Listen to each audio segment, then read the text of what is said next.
Okay. So let's come back little by little. Today it's a long day, but it was really useful, everything that we learned during this first hour of the SME Export Week. More interesting topics ahead. So now we will start with our second session of the day. It will be about expanding our businesses, digital strategies, and social media tools for international expansion. In this workshop, you will learn how to establish a strong online presence, utilize digital marketing for global reach, and leverage social media platforms to connect with international audiences. The session will also cover best practices for e-commerce, market research, and cross-border customer engagement. It will be leading this session, Roberto Martinez, his school coach from Grow with Google team. Roberto is also the founder and CEO of Braven Agency, a small business digital marketing agency and software company based in Los Angeles. He's run over 500 digital marketing workshops with Google and in turn helped many small businesses grow. Roberto's 16 years of digital marketing experience give him the chance to use all his knowledge and skills to become a hands-on coach and help small businesses reach their potential. So as you can see, he's the perfect guy to lead this session. Probably if you join any of our training sessions the last couple of years, you already know Roberto. You know that he's extremely clear and knows how to share all his expertise. So now, Roberto, it's an honor to have you here with us today again. So much for everything. And now the floor is yours. Thank you so much, Luciano Roberto Martinez. It's a pleasure being here with you guys. Connect Americas. I know there's a great deal of interest on how we uh, get started on helping our businesses expand internationally. Luciano and your team has been phenomenal in helping our community better understand how to expand abroad. I'm very excited here. I think this is the third year in a row where I've come in and worked with you guys in some capacity. I'll just get right into it because we don't have much time.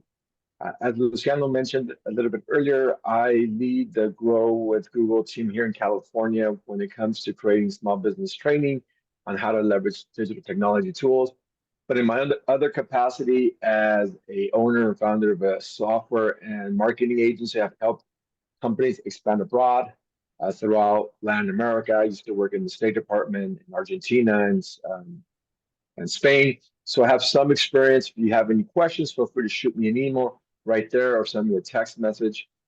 As Luciano mentioned, I've worked with a lot of businesses, helping them digitize, get online, grow their sales, and expand internationally.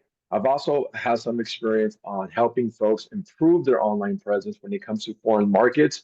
U.S. companies entering into the Caribbean, entering into Venezuela, Colombia, and other markets, and how to raise their SEO in those markets.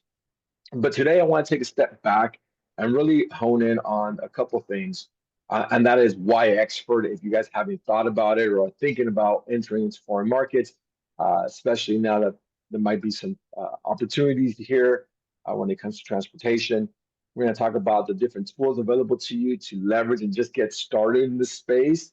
And then operational planning when it comes to shipping and transportation.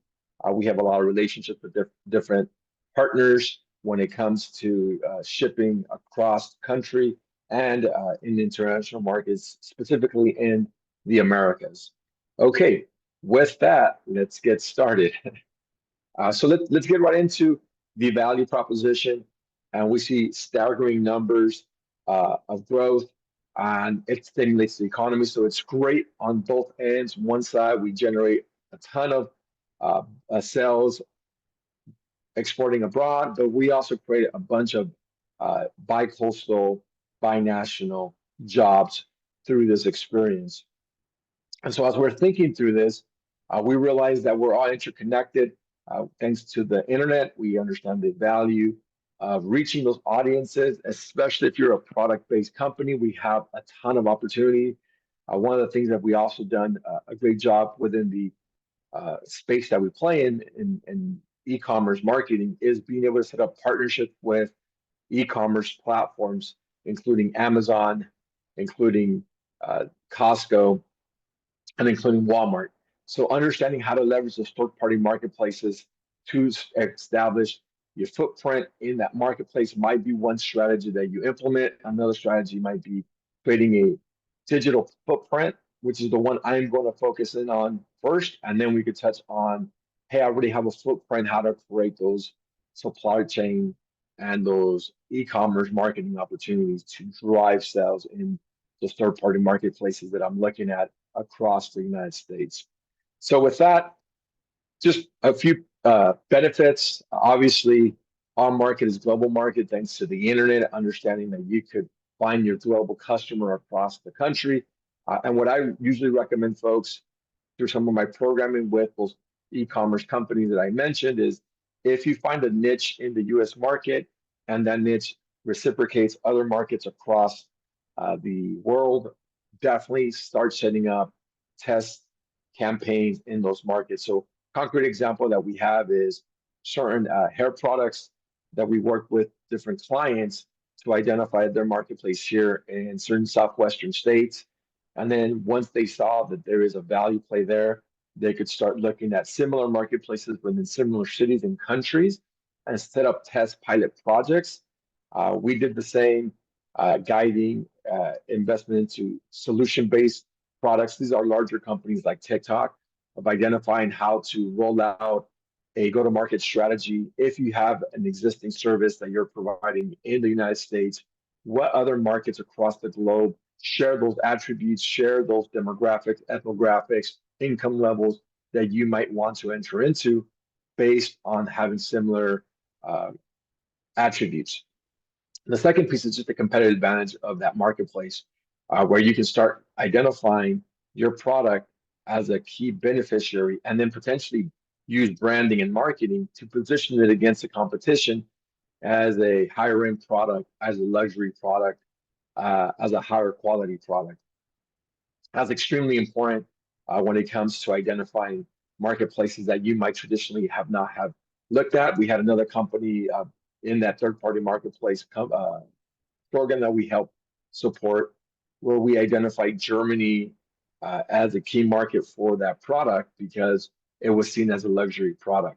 And then vice versa, understanding that there's some cachet of being able to leverage the fact that you expanded international to help grow your sales.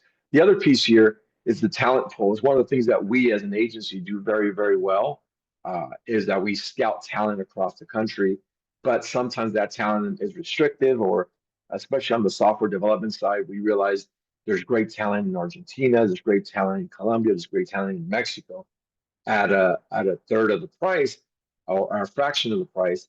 And so developing that global workforce, now there's always regulatory challenges that you might hit across, especially as you start growing your team in those foreign markets. And so I definitely advise you, if you are looking into that, I always start off with understanding what the value play is and incentives when it comes to operational costs and how to lower those operational costs. From our standpoint, we were able to lower operational costs by expanding our employee talent pool by at least 35, 40% by having an operation in Mexico and Colombia. And then lastly, just the incentives of the government. The U.S. government does help U.S. companies enter into foreign markets. That's what the State Department is there for. That's what the Department of Exports is there for. That's why we are here for the Interdevelopment Bank and IDB and helping U.S. companies enter into foreign markets. There's a lot of different programs within states as well, where they can incentivize you to do trade missions and compensate you for the cost. We were part of some past organization funding and incentives to be able to identify key cities in Latin America during a trade mission that the state of California was running, and then they provided us some type of cost reduction for attending these, either covering our flights or our hotels. But let's get into the e-commerce side and really understand what selling overseas can do for your business.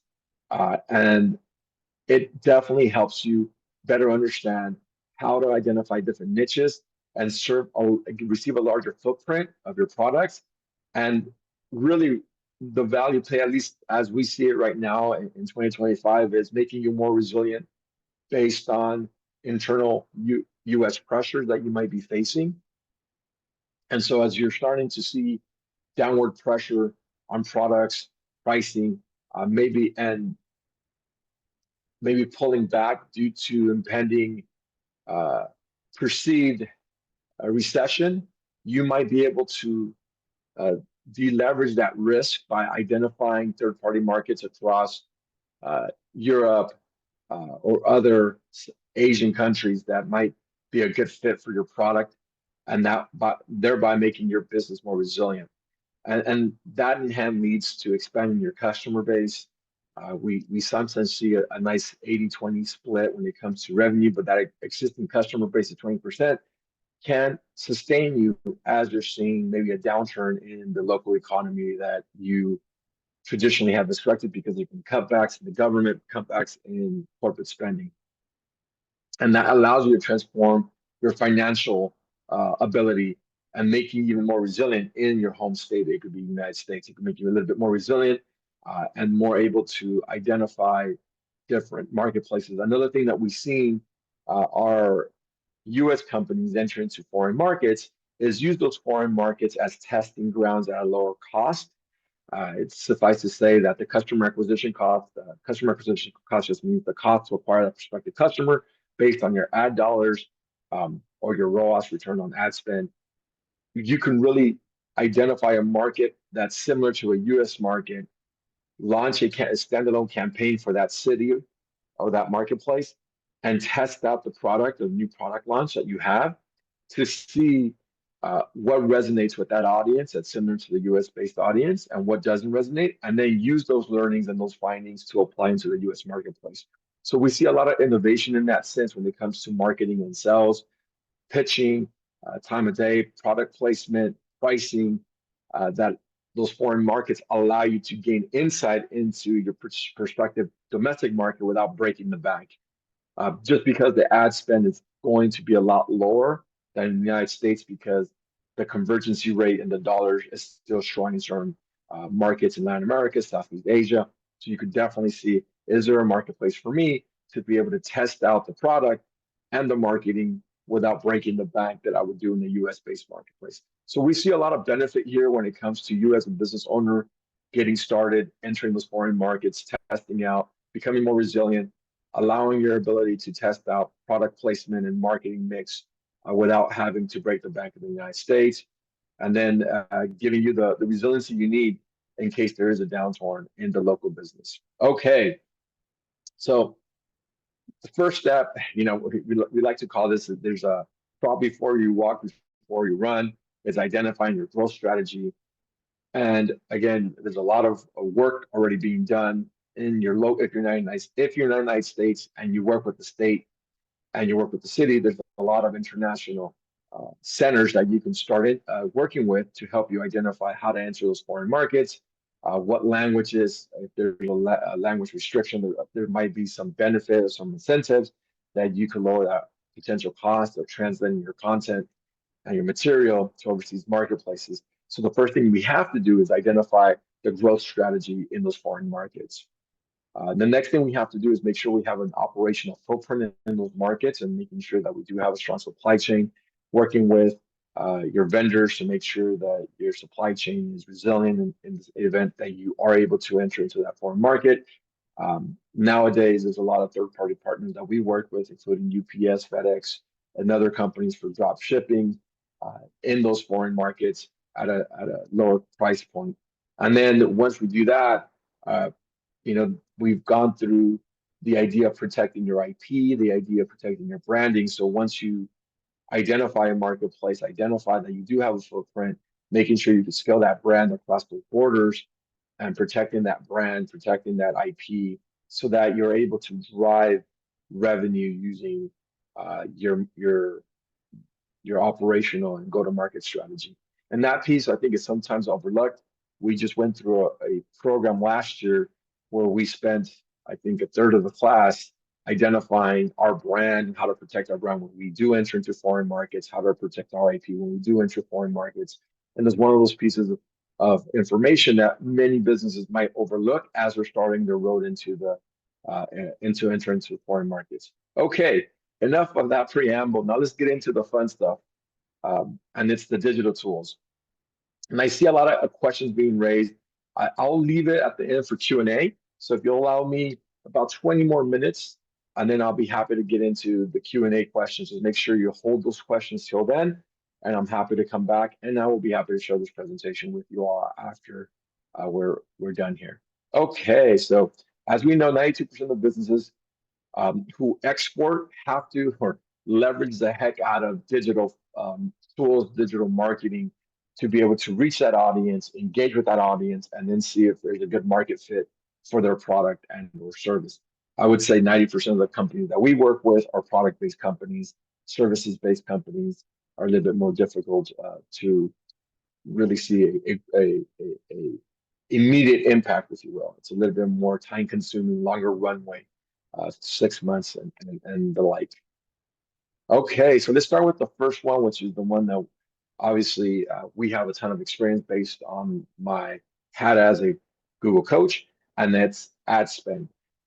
It allows us to quickly test out the marketplace without investing too much time and energy to see if there's a demand for the product that we're selling or service that we're providing in that marketplace. So these numbers are a little bit dated. I think they're 4 years old, so take them with a grain of salt. But we do know that for each $2 that's being spent, for every dollar that's being used on Google Ads when it comes to international trade. And what does that mean for us? That means there's a lot of things that go into this number, but in essence, the cost for advertising in foreign markets is lower than the cost in domestic markets because the price, the value of currency is a lot stronger. So U.S. currency, it has more purchasing power in Latin American countries than the inverse. So what does that mean for you? That means that you can test out a specific marketplace to see if there's a demand for your product. Now I would definitely recommend you setting up your strategy, and we talked about that already, but identifying that fit is extremely important. The second piece that's extremely important, probably you should go before the ad spend, regardless if you're using Google, Meta, TikTok, is the website.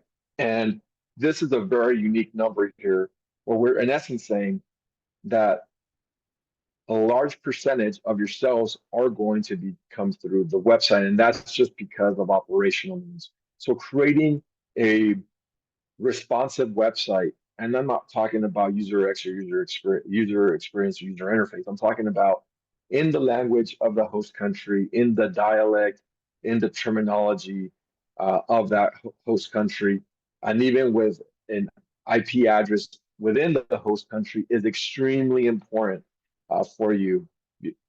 It's very easy to create a website. What's more important from our perspective is create a website within the host country, within the host city. And why is this? Because you want to receive some of the benefits of being seen as locally sourced. And that goes hand in hand with search engine optimization and the search engine seeing you based in that host country, not in your home country. And that's definitely going to help you when it comes to organic searches, folks finding you by searching their Google search engine to find your product. The other piece is content marketing. And we use YouTube as an example, but creating content in that language, in that product, in that voice. And now with AI, I mean, you can basically get started at pennies on the dollar. And we understand that 60% of the market, most customers are going to start using YouTube, but also TikTok and also Instagram. And what does this mean for you? This means that you can start creating content very, very inexpensively, creating a YouTube channel and communicating that value of the product through those third-party marketplaces that create and view the content, consume it, and then goes to your website for conversion. This is a tried and true strategy. As third-party platforms like Instagram and TikTok expand into those foreign markets, using that existing content and incorporating it into your ad spend and video content is going to prove dividends. We've seen a lot of success with influencer marketing as paid ads holds true that there's lower costs for leveraging paid ads. Same thing with uh, influencers and identifying influencers and paying the influencers in local currency leads you to be able to acquire them at a lower price point so they could push out your product and then in turn drive them to your website for sales. And Google Ads is one tool, Facebook ads, and most of the time when it comes to Facebook, uh, they have a deeper footprint when it comes to uh, community building and just consuming of that third-party platform. And so we also know the value of in identifying and testing out marketplaces using Google and Facebook ads, specifically when the demographic skews older. We're talking 35, 45, 55, 60. And that's just because the user base of Facebook skews to an older demographic as opposed to TikTok or IG. And so being able to test out that older demographic using paid ads at a lower price point is great. And then obviously we want to be able to talk to our customers where they're at, which is where we're talking about the different social media pages where your prospective customer is found in the language that they like. And translating that language now is extremely uh, easy to do based on all the different uh, AI tools available to you, like the Geminis of the world and the ChatGPTs of the world, and being able to set up those campaigns. As a matter of fact, now when you do set up your Facebook ads and your Google ads, there's generative AI working in the back end and can even scrape your existing host country website, identify the images and copy, and create the ads for you. Google has something called Smart Campaigns that allows you to go about and literally drop in your website, and then it'll create the website, the ads themselves. Now, when we talk about running those ads, and if you do want to run those ads, it might be a good idea going back to identifying talent in foreign markets to hire a foreign market expert in the form of a paid ad specialist from that host country to run those ads. We've seen a lot of success with companies doing that as well. And that's something that we highly recommend. So let's get into more details and how we can get tailored recommendations. Google has a tool called Google Market Finder. I want you guys, I know for some of you might not know about this tool, but it's a free tool that Google provides. You go on, let me just give you the website so you could have it readily available, jeet.co/market finder. And what that will do is you fill in some information. You fill in some information about your company. You drop in your company website, your URL, and it'll scan your information and identify marketplaces that best fit your product and or your service. And it will also tell you recommendations of how to set up your goals, how to market to that prospective customer, and what cities within that country are best fit for your service and or your product. It would also help you find and provide advice on shipping, on payment systems, customs, licensing, and legal regulations. All this completely free. So let's just jump into what that looks like. This is the page of Google Market Finder, and you'll identify the different websites, and you'll identify the different categories within your industry or sector. And then Google will provide you those recommendations based on your industry sector as well as your company. So you want to make sure you incorporate as many categories as possible and then remove categories that don't fit your specific marketplace and your specific need. So this is the equivalent of what we call keywords and key phrases when it comes to paid ads. You want to educate this particular tool to better understand your product and your service and remove categories that don't fit your product or your category so you get the best advice possible. And once you do that, Google will find you the best marketplaces that would fit your product and or service. It'll provide you monthly updates on those marketplaces. It'll tell you different links and websites that you can go to when it comes to licensing, when it comes to shipping, so that you can identify if this is a good fit for you to get started. I'll even let you download and export your plan so you could have something to get started with. This is not a fully, extensive plan, but it's a good starting point to identify which 2 or 3 markets you'd like to get started in. And we highly recommend anyone entering foreign markets to use this tool. It also provides you some recommendations on if your specific market that you want that it's recommending is a good fit for paid ads, monthly short searches across the category of your product. And what do we mean by this? We're saying the example that I use in this presentation is certain types of sneakers or shoes. And I'll tell you, based on those keywords and key phrases, there's over 23 million Japanese searching for that category. It's a lot of prospective eyeballs looking for your product if that's the product that you want to enter into. And it also tells you what the average cost to advertise would be on the Google Ads platform. So for those of us who are in the apparel industry, we know how expensive that could be and how price prohibitive that could be. And so what we see here is it's telling us it's only going to cost between a couple cents to 65 cents to advertise in the Japanese yen for that category. And so I keep bringing this up. It's not as prohibitive to test out your product in foreign markets, especially if you want to use tools like Google Ads and Meta Ads, because the price point is so much lower because our purchasing power is so much higher. The other piece of information that I find extremely useful is how easy is it to do business in these countries. And these are always updated every year. And it tells you the ease of use index. And it ranks 1 through 166. And it tells you what that is. And then the last piece, which I also think is extremely important from our perspective, is the average income and disposable dollars that they have. So a country might be a good fit, but their net income that's disposable might not be. And this is especially useful for products that are luxury goods. So you can understand, hey, they don't really have a large base for prospective buyers because their expendable income is very, very low versus no, they have. So might not be a good fit for my luxury good, but for my commodity good, it's a perfect fit. And then you could keep track of this and add to your report the different markets that you want to keep track of and the different markets that you might want to enter into. So when you do go to the State Department's economic director or economic officer, you at least have a starting point to discuss where you would like to enter into these foreign markets. Now, I'm not going to touch too much on Google Ads just because we already touched on it.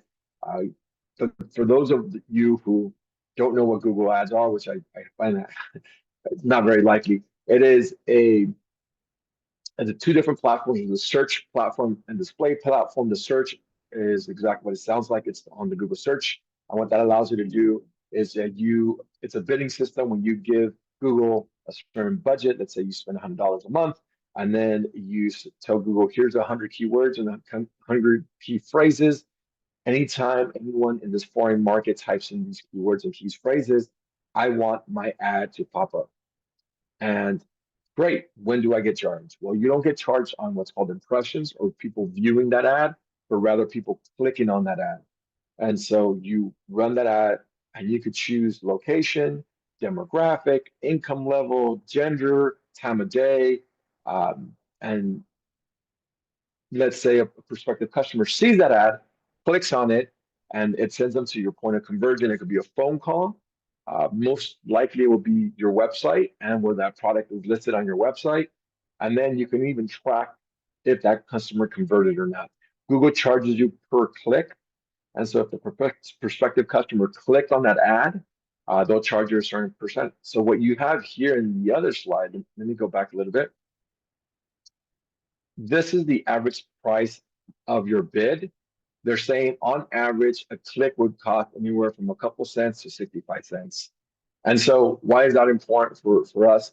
We could kind of guess how many people need to come to our website to convert that prospective customer into a sale. That's on the search network. There's a whole other network called the display network, which is you can identify websites in that host country that you want to pop up in. You can run display ads on YouTube, like YouTube Argentina, YouTube Mexico, YouTube Colombia, YouTube Germany. and people see a certain ad before they watch their video or whatnot, and you can advertise on those platforms. And that allows you to be able to have the prospective customer find your product when they're searching for something adjacent to it. You can also run ads on your mobile device, which is great, assuming that you have an app platform. And this is a great way just to get in front of those prospective customers so they could actually see them. What we recommend is starting with, especially if you're new to the marketplace and you don't think you're going to have a lot of brand recognition. We see a lot of success when it comes to display networks because you can drive a lot of impressions within a short amount of time. What does that mean? That means a ton of prospective customers will be introduced to your brand or your product by just viewing the image of your brand or the image of the product that you're selling before you try to convert them. And why is this important? Well, you want to make sure they're socialized. They know that you exist. We call it touch points in the marketing lingo. Just touching your prospective customers and saying, "Hey, I'm here. I exist. In case you're looking for new apparel, in case you're looking for new electronics, I'm here. I exist. You should know I exist. Here's why you should buy and use my product." And then once you get them into the pipeline, you can do remarketing through search ads. So quick and dirty strategy there for you guys. Just very high level overview. You guys already know how this looks like. You see on the Google search network, you'll see the ad run on the top. You might see shopping ads on the top. We have a whole other platform called Google Search Console that allows you to improve your SEO. And then we have Google Merchant Center, which allows you to add your products so that the Google search engine can identify your products when someone's searching for them and then list them at the very top. And so we also have call only ads, which allow you to just receive phone calls. If you're more sophisticated and you have a call center and it's a service-based industry, you can definitely drive a lot of sales. We've seen a lot of folks improve their leads by having a call only ad. And then last but not least, you can also include images on websites, and that way you can drive impressions. As I mentioned a little bit earlier, those impressions matter just because you're socializing that prospective customer. And so there's a difference between the search and the display. The search, it's more what we call intent focused advertising. The prospective customer has a pain point. They go on their phone or they go on their laptop and they try to solve that pain point, and then your product or service comes up.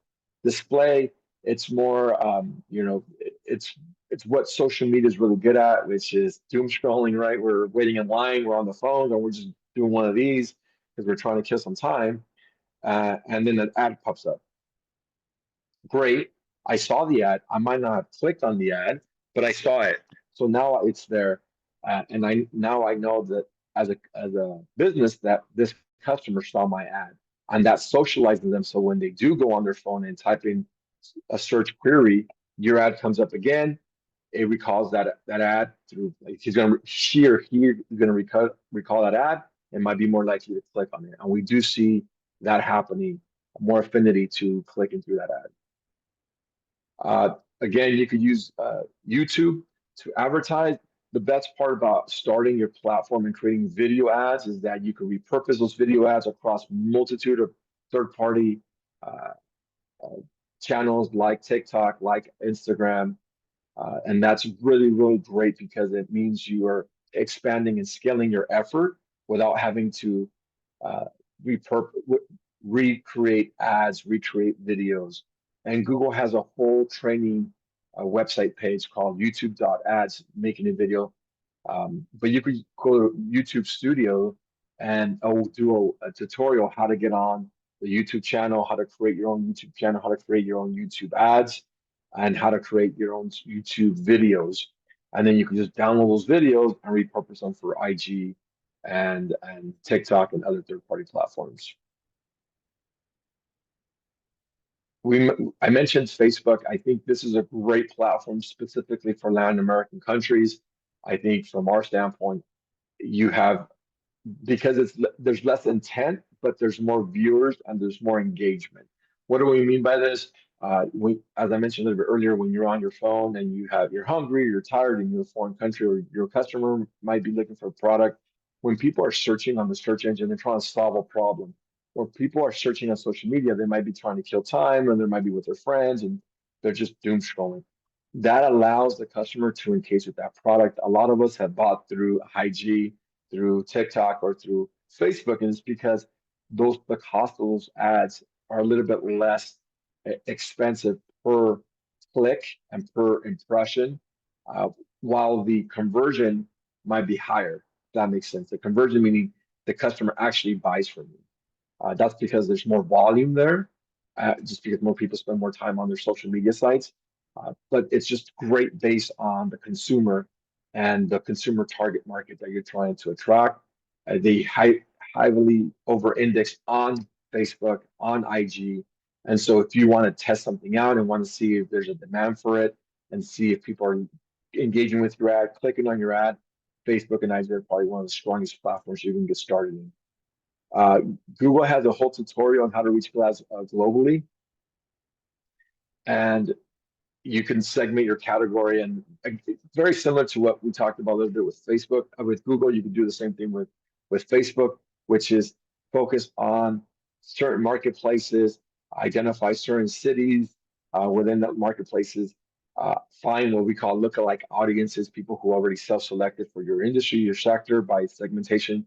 There's so much information that Facebook keeps track of based on us self-selecting into the Facebook platform by providing us names, addresses, income levels, interests, hobbies, all that stuff is captured in Facebook. And so now when you run your ad, you can really hone in on that specific customer that you're trying to reach based on data you might have on your home country, and try to reverse engineer it by identifying the best market in that product category, and then using all those attributions and affinities to really hone in on that specific customer. And Google, like I said, Facebook has a whole tutorial on how to reach that global market depending on where you want to enter into. And they even do translation of your ads if you already have ads running. And that's another thing I should mention. So let's say you have ads running in English and you just want to translate it over into French or Italian or German. They could do it. I've done it before. I wouldn't recommend it, but it's a great way just to get started to identify if there's a marketplace for you.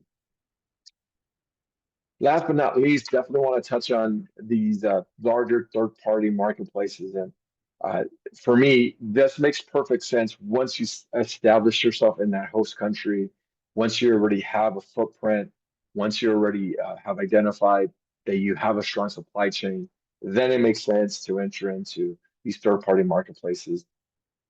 Uh, uh, we've developed relationships with these different platforms, but the biggest ones are Amazon, Walmart, and what's it called? Amazon, Walmart, and Mercado Libre for the Latin American markets. A really great way. Once you get into one, it's very easy to get into the rest. There's a whole supplier channel that you can enter into. But we highly recommend that you start off by creating your website, creating your social media presence, identifying marketplaces, identifying supply chain, and then identifying if it's the best. But I would also be aware that these third-party marketplaces do take a commission on your sell, and sometimes those commissions can be restrictive.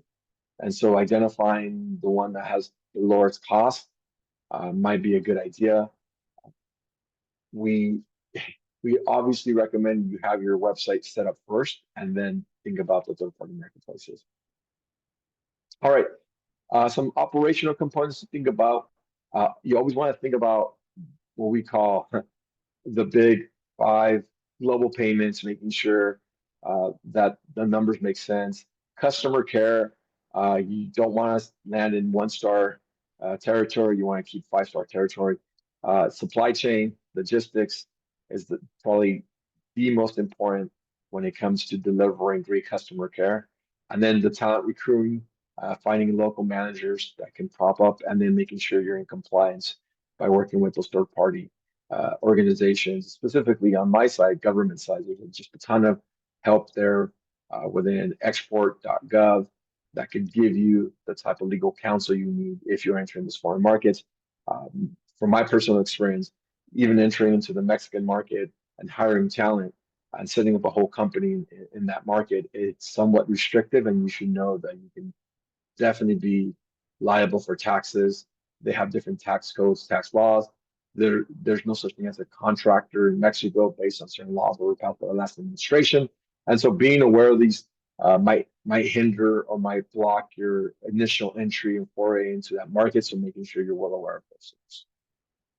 You always want to localize products into the local market, understand the nuance between languages. There's different, like in foreign markets, unlike the United States, there's 2 or 3 big markets. And so when you think about, entering into the market, it's a lot less risky, not because of everything I just said, but because you have very centralized marketplaces. So what do I mean by this? So in Mexico, there's 3 big markets. There's Mexico City, there's Guadalajara, there's Monterrey, and then secondary cities.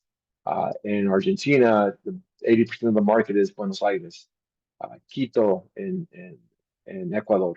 In Colombia, you might have some more variation, but it's Bogota and Medellin. So you have small concentrations, and you can really capture a whole country by capturing their biggest cities because they're highly centralized.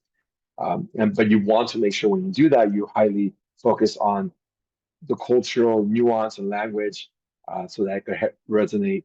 Making sure you set up the right payment structure is extremely important as well. And then the customer care, it goes without saying that we highly recommend you identify a team in the local time that can speak to it. So this is not just a one and done, especially if you're doing drop shipping. I know third-party marketplaces do help you with that, like Amazon, but thinking through that from your own experience, if you need a call center, if you're going to have a lot of demand. And the best part is you'll see a slow growth within your sales.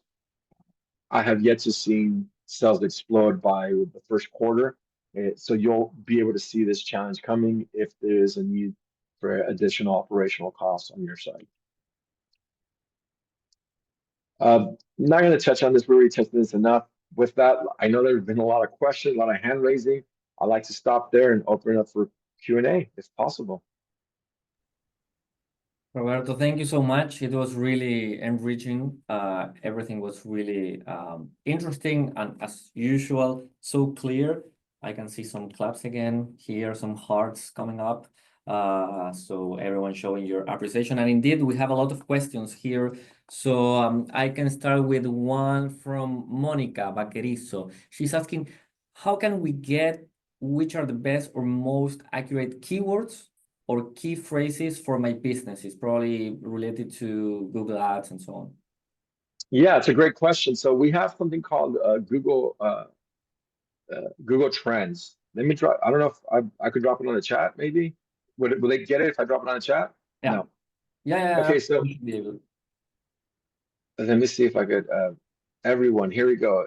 Google Trends is a great tool that you can use. You can just go on and identify popular trending words within countries.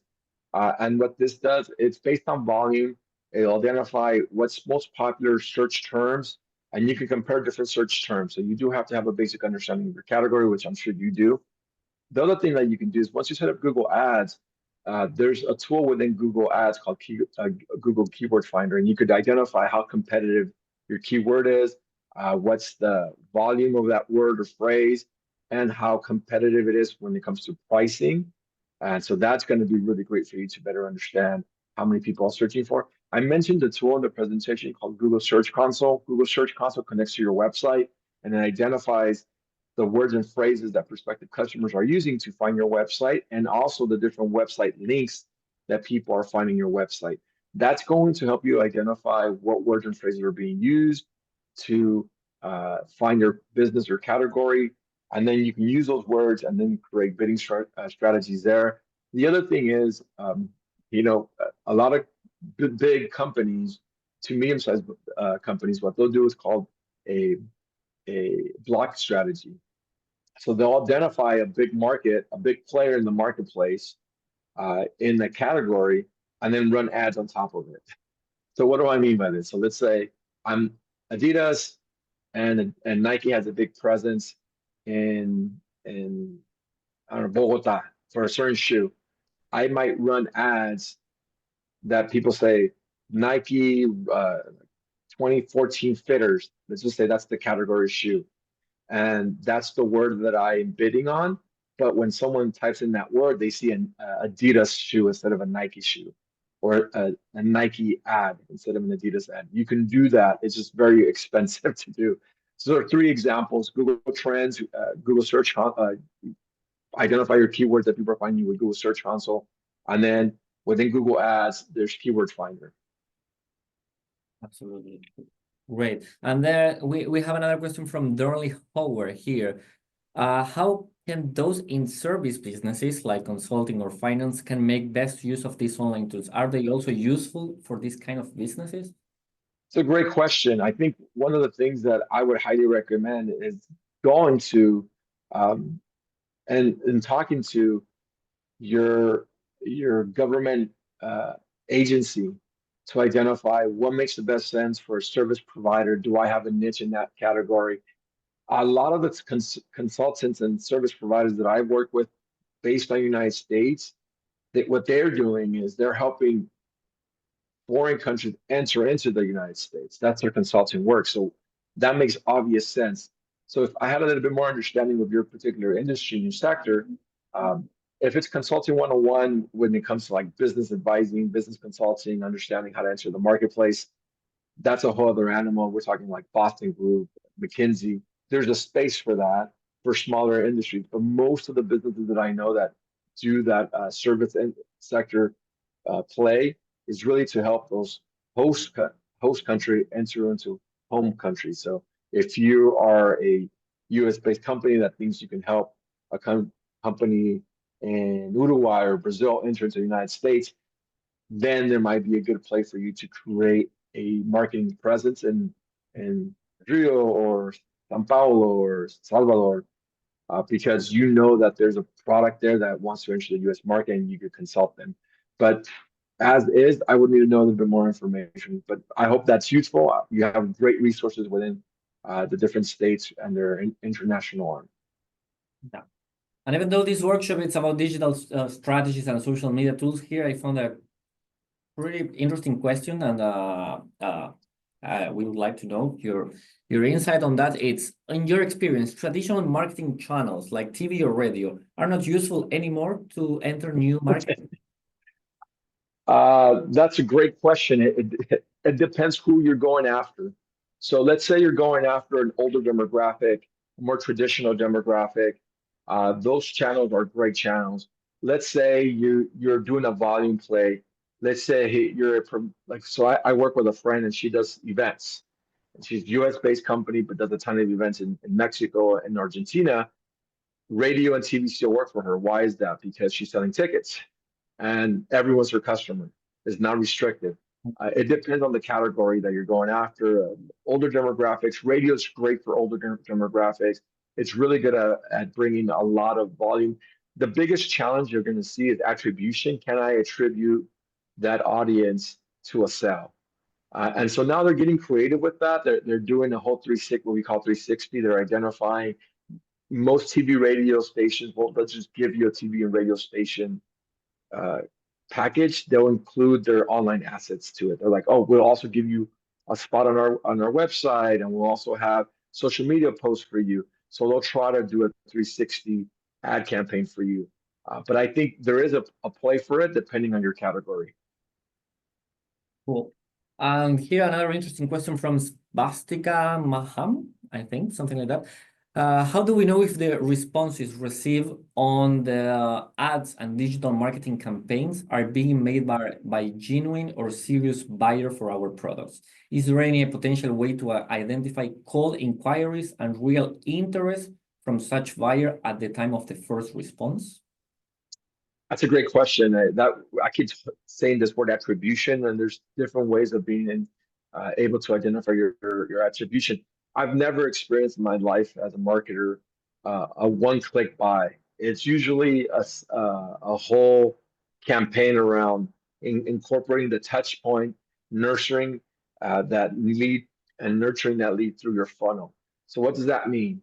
They go to your website, they put it in the abandoned cart, they leave, and then you ping them with an email, right? There's a tool called Zapier that allows you to integrate all your different applications into one place so that they leave the abandoned cart, you message them and say, hey, shipping's free.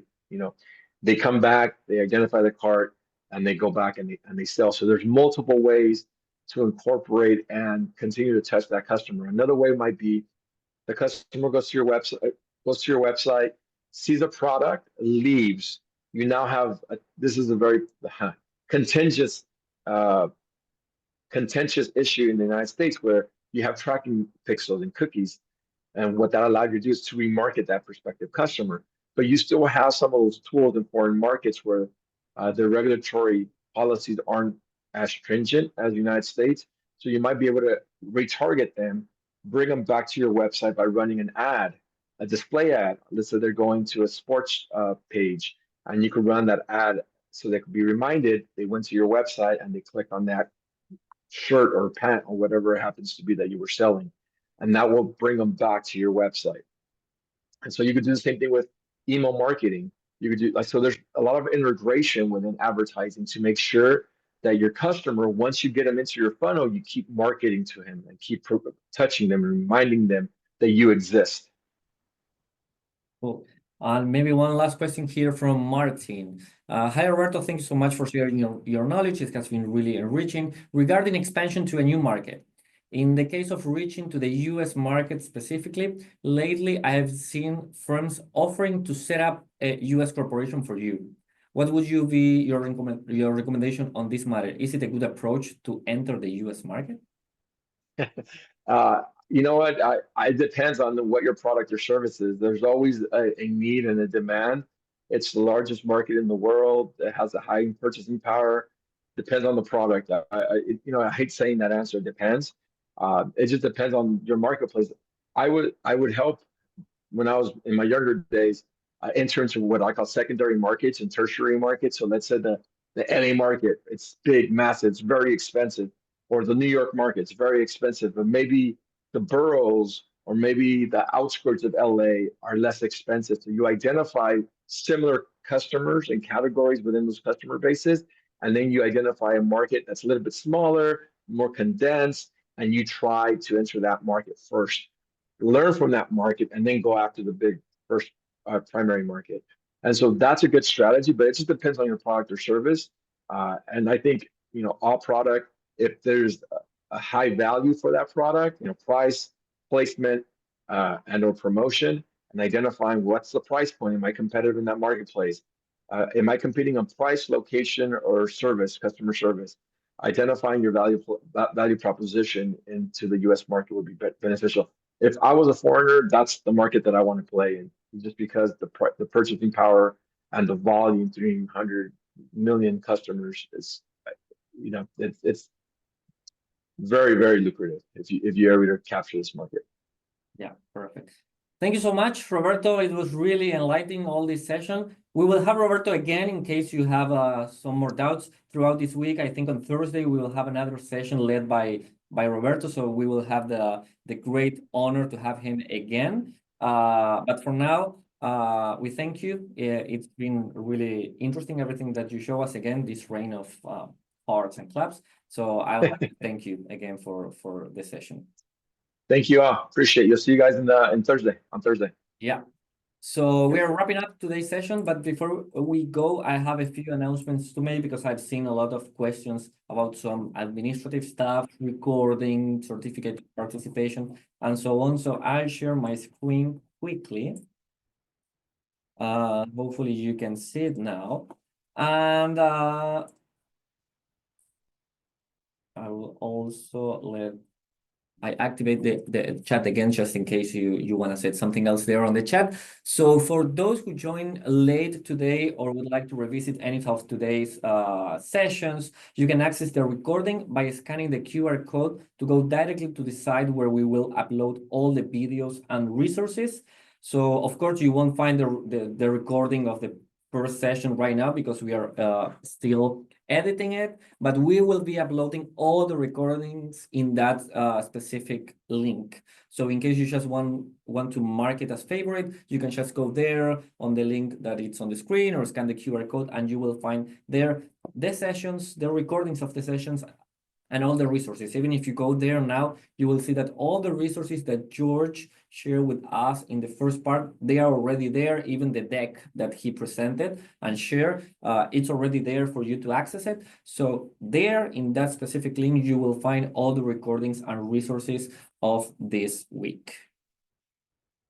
So then, as you know, and we announced it on the email and on the registration page of the SME Export Week, we created a company directory to help you connect with other participants of this training program to learn about their businesses, to explore potential collaborations, whether you are actively looking for clients, suppliers, or partners. So we want to invite you all to join this company directory. So in the directory, as you can see on the screen, it will help you connect with companies actively seeking new businesses opportunities, build relationship with potential suppliers, buyers, and strategic partners, and also showcase your company and increase your visibility. So if you haven't shared your details yet, you can do so by scanning the QR code that you can see right now on the screen, or by visiting the link that you can see there, that it's typeform/networking. So to be listed in the directory, you must have a company profile in Connect Americas. This is extremely important because if you share the link to a LinkedIn account or the site of your company, you won't be displayed on this directory, mostly because we want you to connect and have a specific particular place where you can chat and find all the other participants of this training cycle. So if you haven't created one company profile in Connect Americas yet, or if you need to update your existing profile, we will be sharing right now on the chat the links to do so, to create a company profile in Connect Americas that it's for free, it has no cost, or to update your company profile if you haven't done so in some time. So the more complete and robust your profile is, the higher it will appear in the directory. So I highly recommend you to go and update your profile. And if you want to access the directory and who is already registered there, you can just simply scan the QR code that is on the screen right now. And as new participants sign up, we will continue adding all the profiles there, making this a dynamic lab directory. So just be sure to check back throughout this week because we will be adding more and more profiles there. And if you already signed up or completed all the steps, but you don't find your company there still, maybe our team is still reviewing it because we have received a lot of applications. So just check throughout the week because we will be updating this company directory. And in that directory, you will see that there are some companies that are currently looking for clients. They have a specific purchasing need. So this is your chance to connect with potential buyers and grow your business. So we invite you to explore all the listings and apply now to start securing new clients. So don't miss out on these real life businesses opportunities. Scan the QR code and access the full list of the active purchasing announcement. As I mentioned, these are companies that are currently looking for new suppliers, so you can get a new client there. And lastly, if you don't want to miss anything that is happening on Connect Americas or at the IDB or with the SME Export Week, or even our upcoming training programs, future trade fairs that we will be organizing, or any new benefit that we have for you, we encourage you to join the SME Trade Hub, which is our English WhatsApp channel, or the Red Pimex, which is the Spanish channel. So we will post the exact same information on both, but on one you will have the information in English, and the other one you will have the information exclusively in Spanish, so you can choose to join either one of them. So that's all for today. Remember that if you have any question about Connect Americas, about the SME Export Week, or about anything that we do, you can get in contact with me by scanning the QR code that is on the screen. We can connect there and you can ask me anything that you need. So thank you so much for joining us, for being part of this first 2 sessions of the week. We will have, in this case was particular occasion, we have 2 sessions. Then on tomorrow, on Wednesday and on Thursday, it will be just 1 session of 1 hour. And then on Friday, because it's the closing session, we will also have led by the ITC, we will have a 2-hour session from ITC Tools. But Tuesday, Wednesday, and Thursday, it will be only 1 hour, just for you to know. Thank you so much, and hope to see you all again tomorrow for another great session. Take care. Bye.